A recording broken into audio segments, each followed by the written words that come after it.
ಆಡಳಿತ ಪಕ್ಷದ ಈ ನಡೆಯ ಮರ್ಮ ಏನು? ಪ್ರತಿಪಕ್ಷ ಕೊಟ್ಟ ಕೌಂಟರ್ ಅರ್ಥ ಏನು? ಪವರ್ ಕಾರಿಡಾರ್ನಲ್ಲಿ ನಿಜವಾಗಿ ನಡೆದಿದ್ದೇನು? ಪ್ರಮುಖ ವಿದ್ಯಮಾನಗಳ ಸಮಗ್ರ ವಿಶ್ಲೇಷಣೆ. ಇದು ರಾಜಕೀಯ ಎಳೆಯಾಗಿ ನಾನು ರಂಜಿತ್ ಶಿರಿಯಾರ್. ಅಹಿಂದ, ಎಸ್, ಮತ್ತೆ ಅಹಿಂದ ಸಂಘಟನೆಯ ಚರ್ಚೆ ಮುನ್ನೆಲೆಗೆ ಬಂದಿದೆ. ಈ ಜನರೇಷನ್ಗೆ ಅಹಿಂದ ಅಂದರೆ ಕಣ್ಣು ಮುಂದೆ ಬರೋದು ಒಂದೇ ಹೆಸರು, ಸಿದ್ದರಾಮಯ್ಯ. ಆದರೆ ಅಸಲಿಗೆ ಅಹಿಂದ ಸಂಘಟನೆಯ ಮೂಲ ಶುರುವಾಗಿದೆ ಇಲ್ಲಿ. ಮೊಟ್ಟ ಮೊದಲ ಅಹಿಂದ ಸಂಘಟನೆ ಮಾಡಿದವರು ಯಾರು? ಸಮಾವೇಶ ನಡೆದಿದೆಯಲ್ಲಿ? ಸಿದ್ದರಾಮಯ್ಯ ಅಹಿಂದಕ್ಕೆ ಎಂಟ್ರಿ ಕೊಟ್ಟಿದ್ದು ಯಾವಾಗ? ಉದ್ದೇಶ ಏನಿತ್ತು? ನಂತರ ಆಗಿದ್ದೇನು? ಅಹಿಂದ ಬರೀ ರಾಜಕೀಯ ದಾಳವಾಯ್ತಾ ಅಥವಾ ಮೂಲ ಉದ್ದೇಶ ಈಡೇರಿತಾ? ಎಲ್ಲ ವಿವರಗಳನ್ನು ನೋಡ್ತಾ ಹೋಗೋಣ ಬನ್ನಿ ಎಳೆಯಾಗಿ.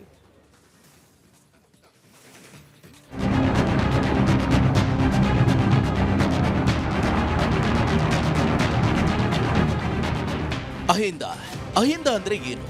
ಅಲ್ಪಸಂಖ್ಯಾತರು, ಹಿಂದುಳಿದವರು ಹಾಗೆ ದಲಿತರು ಇವರನ್ನೆಲ್ಲ ಒಗ್ಗೂಡಿಸುವ ಚಳುವಳಿಯೇ ಅಹಿಂದ.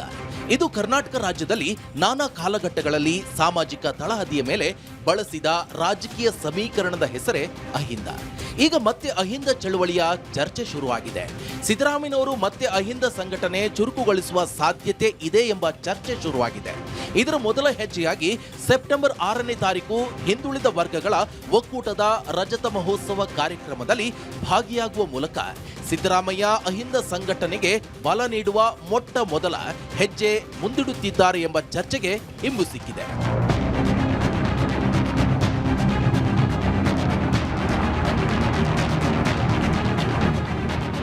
ಸ್ವಾತಂತ್ರ್ಯ ಬಂದಾಗಿನಿಂದಲೂ ರಾಜ್ಯದ ರಾಜಕೀಯ ಅಧಿಕಾರದ ಕೇಂದ್ರ ಸ್ಥಾನದಲ್ಲಿ ಲಿಂಗಾಯತ ಮತ್ತು ಒಕ್ಕಲಿಗ ಸಮುದಾಯಗಳ ಪ್ರಾಬಲ್ಯ ಇತ್ತು. ಅದೇ ಕಾರಣಕ್ಕೆ ಆ ಎರಡೂ ಸಮುದಾಯಗಳ ಪ್ರಮುಖ ನಾಯಕರೇ ಮುಖ್ಯಮಂತ್ರಿ ಸ್ಥಾನದಂತಹ ಪ್ರಮುಖ ಸ್ಥಾನಮಾನ ಗಳಿಸುತ್ತಿದ್ರು.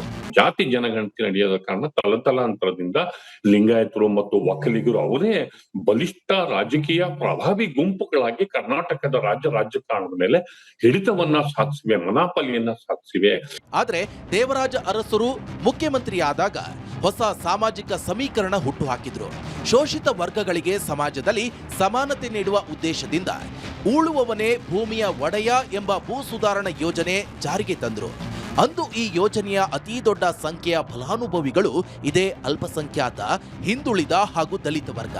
ಸರ್ಕಾರದ ಯೋಜನೆಗಳ ಮೂಲಕವೇ ಅಹಿಂದ ವರ್ಗಗಳ ಮನವನ್ನ ಕರ್ನಾಟಕ ರಾಜ್ಯ ರಾಜಕಾರಣದಲ್ಲಿ ಮೊದಲು ತಲುಪಿದವರು ದೇವರಾಜ ಅರಸು.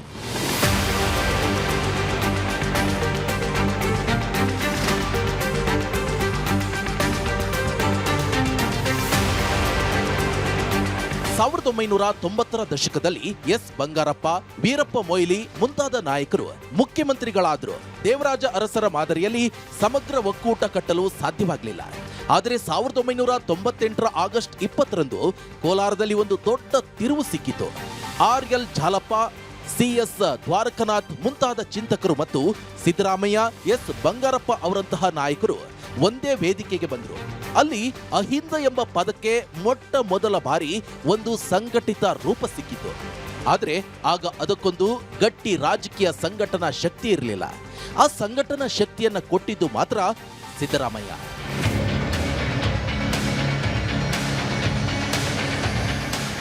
ಸಮಾಜವಾದಿ ಹಿನ್ನೆಲೆಯಿಂದ ಬಂದ ಸಿದ್ದರಾಮಯ್ಯ ಲೋಹಿಯಾ ಅವರ ಚಿಂತನೆಗಳಿಂದ ಪ್ರಭಾವಿತರಾಗಿದ್ರು.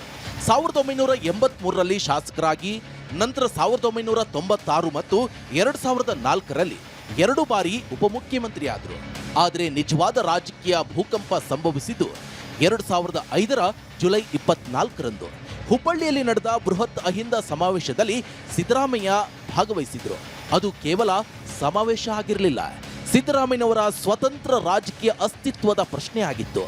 ಇದು JDS ರಾಷ್ಟ್ರೀಯ ಅಧ್ಯಕ್ಷ HD ದೇವೇಗೌಡರಿಗೆ ದೊಡ್ಡ ಅಸಮಾಧಾನ ತಂದಿತ್ತು. ಇದೇ ಸಿದ್ದರಾಮಯ್ಯ ಹಾಗೂ ದೇವೇಗೌಡರ ಮಧ್ಯೆ ಸಂಘರ್ಷಕ್ಕೂ ಕಾರಣವಾಯಿತು. ಅಹಿಂದ ಸಮಾವೇಶದಿಂದ ದೇವೇಗೌಡರ ಜೊತೆ ಮುನಿಸು. ಸಾಮಾಜಿಕ ಹೋರಾಟದ ಹಿಂದಿತ್ತು ಸಿದ್ದು CM ಕನಸು. JDSನಲ್ಲಿದ್ದ ಸಿದ್ದರಾಮಯ್ಯ ಅಹಿಂದ ಮೂಲಕ ಸ್ವತಂತ್ರ ಶಕ್ತಿ ಕೇಂದ್ರವಾಗಿ ಬೆಳೀತಾ ಇದ್ದಿದ್ದು ದೇವೇಗೌಡರ ಪಾಳೆಯದಲ್ಲಿ ಆತಂಕ ಮೂಡಿಸಿತ್ತು. HD ಕುಮಾರಸ್ವಾಮಿಯವರ ರಾಜಕೀಯ ಬೆಳವಣಿಗೆಗೂ ಇದು ಸವಾಲಾಗಬಹುದು ಎನ್ನುವಂತ ಲೆಕ್ಕಾಚಾರ ಇತ್ತು. 2005ರ ಆಗಸ್ಟ್ನಲ್ಲಿ ಸಿದ್ದರಾಮಯ್ಯ ಅವರನ್ನ ಉಪಮುಖ್ಯಮಂತ್ರಿ ಹುದ್ದೆಯಿಂದ ವಜಾ ಮಾಡಲಾಯಿತು. ಸೆಪ್ಟೆಂಬರ್ನಲ್ಲಿ ಪಕ್ಷ ವಿರೋಧಿ ಚಟುವಟಿಕೆ ಆರೋಪದ ಮೇಲೆ ಇದೇ ಅಹಿಂದ ಚಳವಳಿಯ ಕಾರಣಕ್ಕೆ ಜೆಡಿಎಸ್ ಪಕ್ಷದಿಂದಲೇ ಸಿದ್ದರಾಮಯ್ಯ ಅವರನ್ನ ಉಚ್ಚಾಟಿಸಲಾಯಿತು.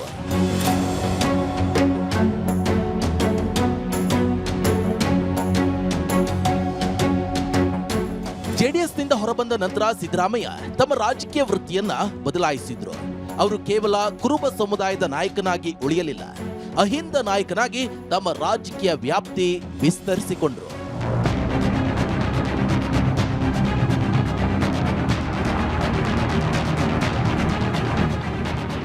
ಇದಕ್ಕೆ ಅವರ ಜೊತೆ ಎಚ್.ಸಿ. ಮಹದೇವಪ್ಪ, ಸತೀಶ್ ಜಾರಕಿಹೊಳಿ, ಮಂಚನಹಳ್ಳಿ ಮಹದೇವ, ವೆಂಕಟೇಶ್, ಮಹದೇವ ಪ್ರಸಾದ್, ಸಿಎಂ ಇಬ್ರಾಹಿಂ ಮತ್ತು ಕೆಂಪಯ್ಯ ಬೆನ್ನೆಲುಬಾಗಿ ನಿಂತರೆ ದೇವನೂರು ಮಹದೇವ, ಯು.ಆರ್. ಅನಂತಮೂರ್ತಿ ಅವರಂತಹ ಭೌತಿಕ ವರ್ಗ ವೈಚಾರಿಕ ಬೆಂಬಲ ನೀಡಿತು.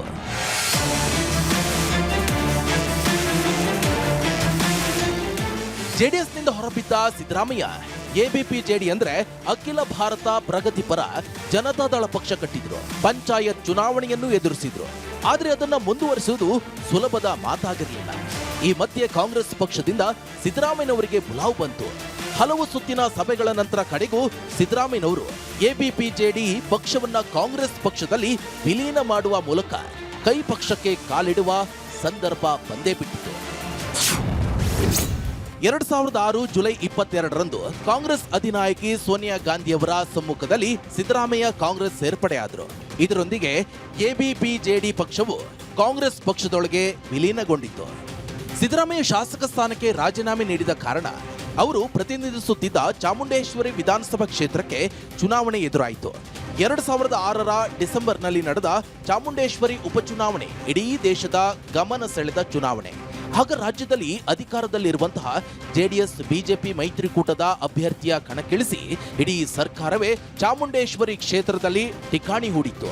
ಭಾರೀ ಜಿದ್ದಾಜಿದ್ದಿನಿಂದ ಕೂಡಿದ ಚುನಾವಣೆಯಲ್ಲಿ ಕಡೆಗೂ ಸಿದ್ದರಾಮಯ್ಯ ಕೇವಲ 257 ಮತಗಳ ರೋಮಾಂಚಕ ಅಂತರದಲ್ಲಿ ಗೆದ್ದ ರಾಮಯ್ಯ ಎನಿಸಿಕೊಂಡ್ರು.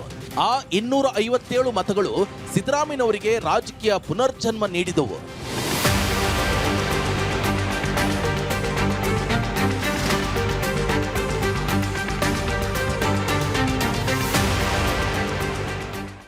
ಇಲ್ಲಿ ಒಂದು ಪ್ರಶ್ನೆ ಮುಖ್ಯ. ಒಂದು, ಹಿಂದುಳಿದ ವರ್ಗಗಳ ಈ ಚಳುವಳಿ ಸಾಮಾಜಿಕವಾಗಿ ತನ್ನ ಪ್ರಾಮುಖ್ಯತೆಯನ್ನ ಪಡ್ಕೊಂಡು ಏನಾದ್ರೂ ಸುಧಾರಣೆಯನ್ನ ಕಂಡುಕೊಟ್ಟು ಅಥವಾ ರಾಜಕಾರಣದ ಏರಿಳಿತದಲ್ಲಿ ಸಿಕ್ಕಿ ಅದು ಒಂದ್ ರೀತಿಯಲ್ಲಿ ಕೇವಲ ವೋಟ್ ಬ್ಯಾಂಕ್ ಆಗಿ ರೂಪಾಂತರ ಆಯ್ತು.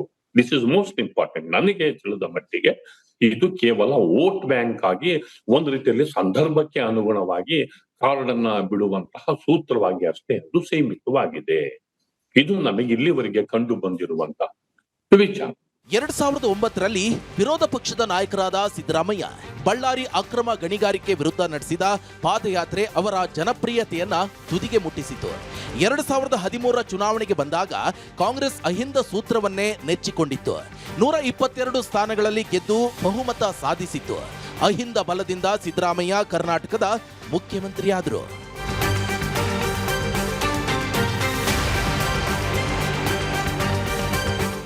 ಅದಾದ ನಂತರ ಎಲ್ರಿಗೂ ಕೂಡ ಗೊತ್ತಿದೆ, ಸಿದ್ದರಾಮಯ್ಯನವರು ಕಾಂಗ್ರೆಸ್ಸಿಗೆ ಬಂದ್ರು.